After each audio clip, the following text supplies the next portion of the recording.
सदर मजलिस बैरिस्टर असदुद्दीन ओवैसी की हिदायत पर आज मजलिसी अरकान असम्बली के वफद ने होटल ग्रैंड काकतिया ITC में अपोजिशन के सदारती उम्मीदवार यशवंत सिन्हा से मुलाकात की और उनको मजलिस की तरफ से तायद का तयख़ुन दिया। इस वफद में अहमद बलाला, कौसर मोहिउद्दीन और अहमद पाशा खदरी शामिल थे।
वज़ीर आज़म नरेंद्र मोदी बीजेपी की कौमी अमला के 2 रोज़ा इजलास में शिरकत के लिए खुसूसी तैयारी के जरिए हैदराबाद के बेगमपेट एयरपोर्ट पहुंचे। रियासती गवर्नर टी सुंदरराजन, रियासती वजीर एनिमल हस्बेंड्री टी श्रीनिवास यादव, आला सरकारी अहदेदारों और बीजेपी के कायदीन ने उनका खैरमकदम किया। वज़ीर-ए-आज़म अपनी आमद के फौरी बाद हेलीकॉप्टर के जरिए हैदराबाद इंटरनेशनल कन्वेंशन सेंटर की नोवाटोल होटल के लिए रवाना हो गए, जहां इजलास मुनक़िद हो रहा है। वाज़ेह है कि कल रात से ही बीजेपी के चीफ मिनिस्टरों, मरकजी वज़रा और कायदीन की हैदराबाद में आमद का सिलसिला चल पड़ा था। 300 से ज़ायद पार्टी के अहम कायदीन इस इजलास में शिरकत कर रहे हैं। अपोजिशन के सदारत उम्मीदवार और साबिक़ मरकजी वजीर यशवंत सिन्हा ने वज़ीर-ए-आज़म नरेंद्र मोदी पर रास्त निशाना साधा और कहा कि वो मुल्क के हालात पर खामोश हैं और अपनी आंखें बंद रखकर मुल्क में नफरत को फ़रोग दे रहे हैं। जल विहार टैंकमेंट पर अपनी तारुफी इजलास से खिताब करते हुए यशवंत सिन्हा ने कहा कि देखना होगा कि आया वज़ीर-ए-आज़म बीजेपी के कौमी इजलास में जो हैदराबाद में हो रहा है कुछ बोलेंगे भी या नहीं। उन्होंने कहा कि वज़ीर-ए-आज़म हर माह मन की बात करते हैं, लेकिन कभी भी अवाम के मन की बात नहीं सुने। उन्होंने 8 साल दौर में कभी भी प्रेस कॉन्फ्रेंस तक नहीं की। यशवंत सिन्हा ने कहा कि वो वज़ीर-ए-आज़म अटल बिहारी वाजपेयी की काबीना में वज़ीर फाइनेंस थे, लेकिन ED के मुकदमा का उन्होंने कभी बेजा इस्तेमाल नहीं किया। उन्होंने कहा कि सदारती इंतखाबात गैर मामूली हालात में हो रहे हैं। ये 2 उम्मीदवारों में नहीं बल्कि 2 मुख्तलिफ नज़रियात का मुकाबला है।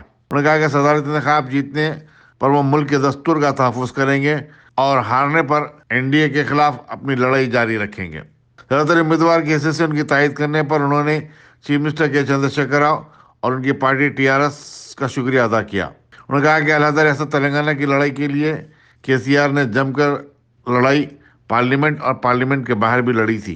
वाज़ेह है कि यशवंत सिन्हा ने जो अपोजिशन के सदारती उम्मीदवार हैं अपनी इंतखाबी मुहिम के सिलसिले में हैदराबाद आए हुए थे। चीफ मिनिस्टर के चंद्रशेखर राव, रियासती वज़रा, अरकान पार्लियामेंट और असम्बली और दूसरों ने उनका खैरमकदम किया। उन्हें मोटरसाइकिल के जुलूस की शक्ल में जलविहार ले जाया गया। यशवंत सिन्हा ने शाम में अपनी बेंगलुरु को रवानगी से कबल मजलिस के अरकान असम्बली से भी मुलाकात की। यह बताना जरूरी होगा कि मजलिस ने भी सदारती उम्मीदवार में यशवंत सिन्हा की तायद का ऐलान किया है।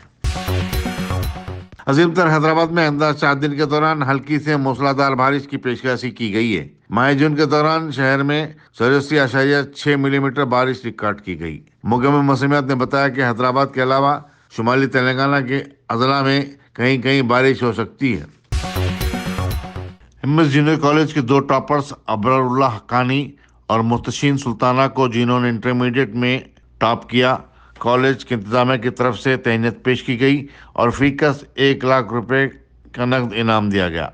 MS एजुकेशन एकेडमी के सदरनशीन मोहम्मद लतीफ़ खान ने बताया कि अबरारुल्लाह हक्कानी ने इंटर MPC ग्रुप में और मुस्तशीन सुल्ताना ने 990 निशानात हासिल किए और इस तरह एक रिकॉर्ड कायम किया।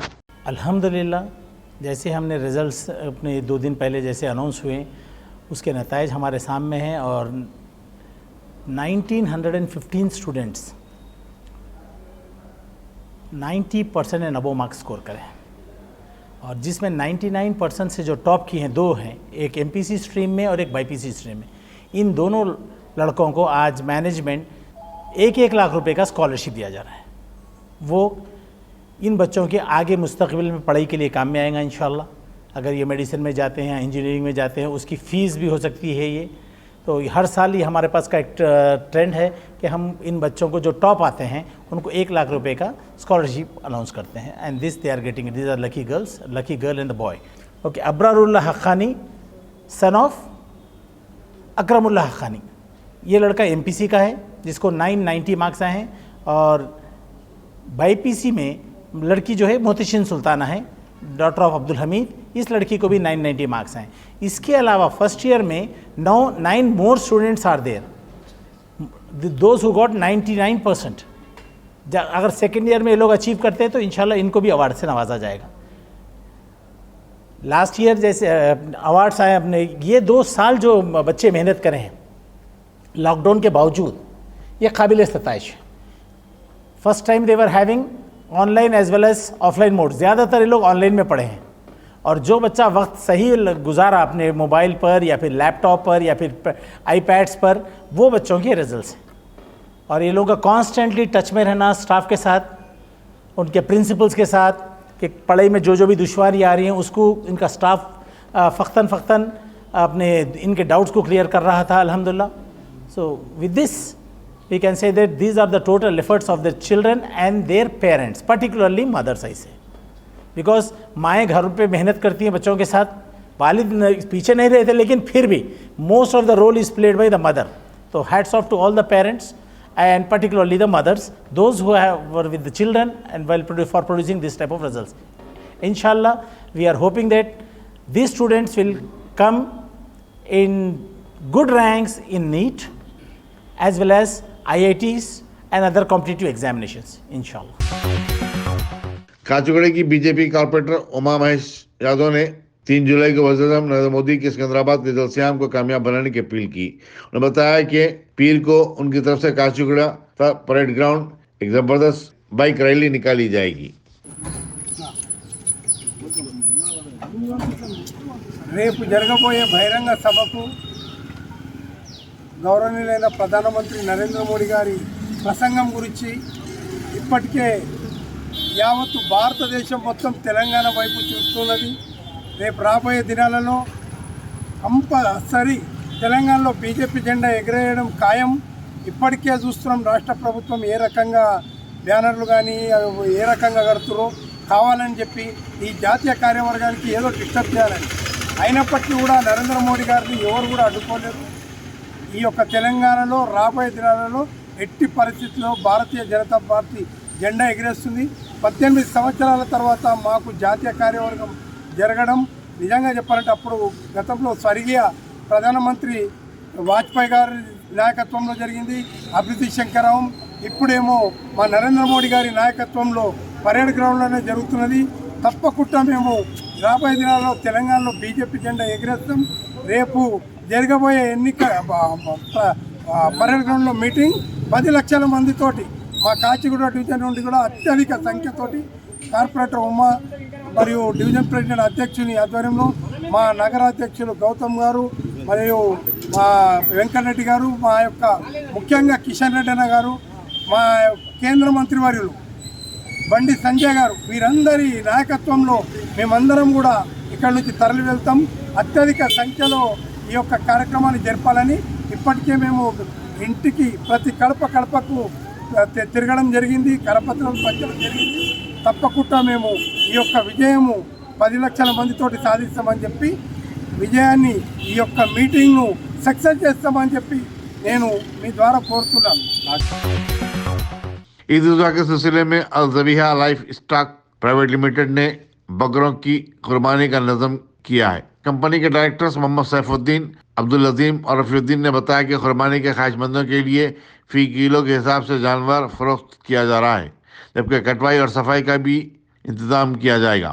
उन्होंने बताया कि कंपनी के पास 4,000 रुपये अदा करने की सूरत में बकरों की बुकिंग की जा सकती है और उन्हें ईद के दिन 395 रुपये फी किलो के हिसाब से जानवर फरोख्त किया जाएगा। उन्होंने बताया कि उनकी अपने फार्म हाउस में बकरों की अफजाइश हुई है। एक्चुअली उसके अंदर जो है आपको जब हम बकरे को ज़ुबा करते हैं तो उसके अंदर आपको एक उसका स्किन होता है, एक स्किन होता है, तो हम जो है वो स्किन को जमा करके कोई भी ट्रस्ट को हम दे देते हैं एक चीज़, और उसकी रिसिप्ट भी हम जो है वेबसाइट पे डिस्प्ले करते हैं। और दूसरी चीज़ उसके अंदर जो बोटी वगैरह है उसको हम जो है पैक करके नहीं दे सकते, और दूसरी चीज़ उसको पैक करने के लिए वो गंदगी है उसे साफ करके पैक करना पड़ेगा। ये प्रोसेस के लिए बहुत टाइम लगेगा, तो इस वजह से क्या होगा, लोगों की जो कुर्बानी है उन तक नहीं पहुंच सकेगी। इसलिए हम उसके अंदर बोटी का पार्ट जो है हम उसके अंदर वो पैकेज में नहीं देते। अलबत्ता लिवर सेट करके उसका रहता वो आ जाता, अलबत्ता जिसमें गंदगी वाली जो बोटी रहती वो जो है वो बॉक्स में नहीं आएंगे। बाहर का हेड हर चीज़ आपको सरे पाए जो भी होते हैं ना, बाकी सारे चीज़ें उसके अंदर रहेंगे बॉक्स के अंदर। आपके स्टॉल्स कहाँ मौजूद रहेंगे? टोली चौकी में रहेंगे, और हमारे स्टॉल्स का ऐसा है कि जिस तरह की बुकिंग्स होती हैं, बुकिंग के ऊपर जैसे मलकपेट पे अगर हमारा वो रहेगा तो वहाँ पे हमारा स्टॉल रहेगा, टोली चौकी में स्टॉल रहेगा, शहर में अलग अलग जगहों पे रहेगा, लेकिन आपको टोली चौकी में तो फिक्स अवेलेबल है, और जैसा डिमांड है कंपनी जैसा डिसाइड करती है वैसे अलग अलग स्टॉल्स भी आएंगे शहर के अलग अलग इलाकों में। ऑल इंडिया सूफी उलमा काउंसिल ने 18 जुलाई को होने वाले सदरती चुनाव में अपोजिशन के उम्मीदवार यशवंत सिन्हा की तायद का ऐलान किया है। सदर काउंसिल मौलाना सैयद शाह खैरुद्दीन खाजरी ने कहा कि मुल्क के हालात इस बात का तकाजा करते हैं कि तमाम अपोजिशन जमातें और सेकुलर रखने वाले अरकान पार्लियामेंट और असम्बली अपने वोटों का सही इस्तेमाल करें। मुल्क के दस्तूर की हिफाजत और जमहूरी निज़ाम को मजबूत बनाने यूपीए के उम्मीदवार की कामयाबी जरूरी है। यशवंत सिन्हा साबिक में मरकजी वज़ीर फाइनेंस भी रह चुके हैं, उन्हें माशियात और सियासत दोनों का अच्छा खासा तजुर्बा है। और हिंदुत्व का हमको जो है ना मुकाबला करना है, और हमारे जो हरदिल अजीज यशवंत सिन्हा साहब को जो मुत्तफ़िक़ा तौर पर तमाम अपोजिशन सेकुलर जमातों ने और कायदीन ने जो इनका इंतखाब किया है, इनको कामयाब बनाना है, यही ऑल इंडिया सूफी उलमा काउंसिल का पैगाम है। मैं फिर एक बार हमारे भारत के तमाम सेकुलर जहन के भारतीय शहरियों से मैं ये अपील करता हूँ कि आप अपने ज़मीर को टटोलिए। आपका ज़मीर क्या कहता है? क्या आपका ज़मीर भारत की सलामती के लिए ख़तरे की घंटी महसूस नहीं कर रहा है? क्या आपका ज़मीर कानून के धज्जा उड़ाते हुए महसूस नहीं कर रहा है? तो किस लिए आप खामोश बैठे हुए हैं? और फिर किस तरह आप जो है ना अपने वतन से मोहब्बत का जो है ना दावा करते हैं?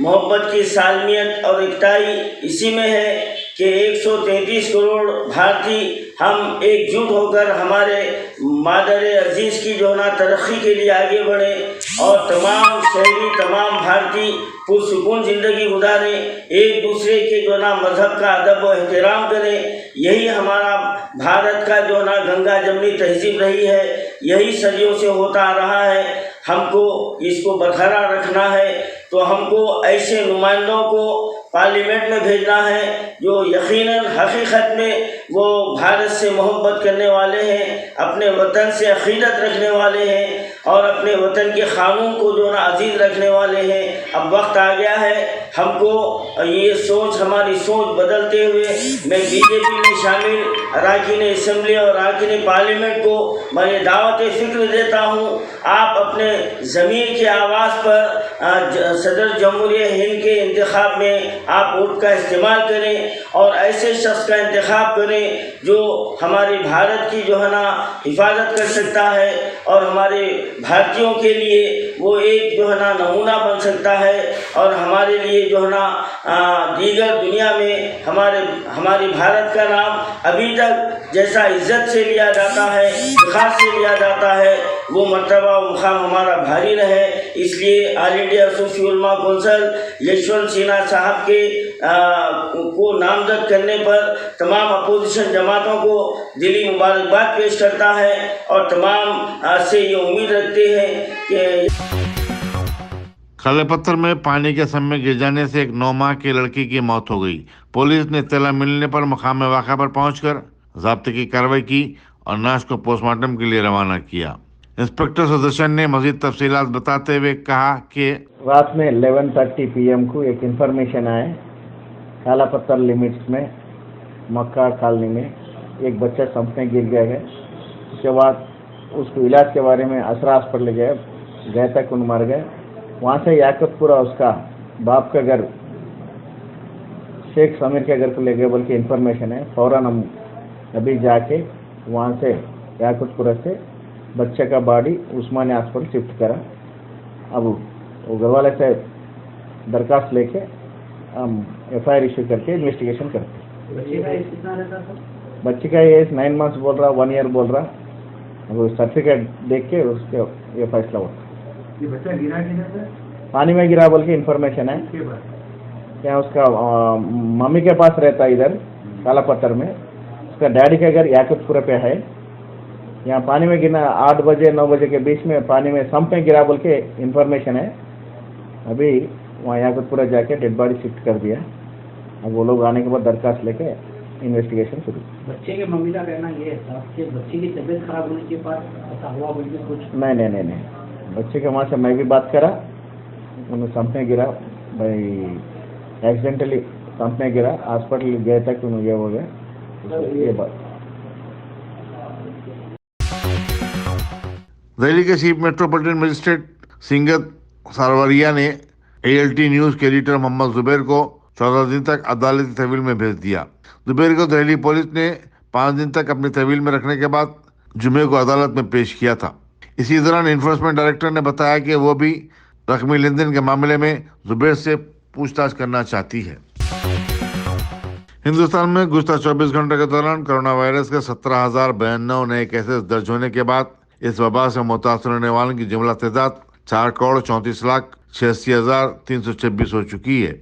मरकजी वजारत सेहत ने अपने प्रेस नोट में बताया कि इसी मुद्दत के दौरान 29 नई अमवात हुई हैं। इस तरह जुमला 5,25,168 अफराद फौत हो चुके हैं। मुल्क भर में कोविड-19 की शफायाब होने वालों की शरह अब भी 98.54% बरकरार है। नई अमवात केरला, महाराष्ट्र, दिल्ली, पंजाब, छत्तीसगढ़, बिहार, गुजरात, कर्नाटक और राजस्थान में हुई हैं।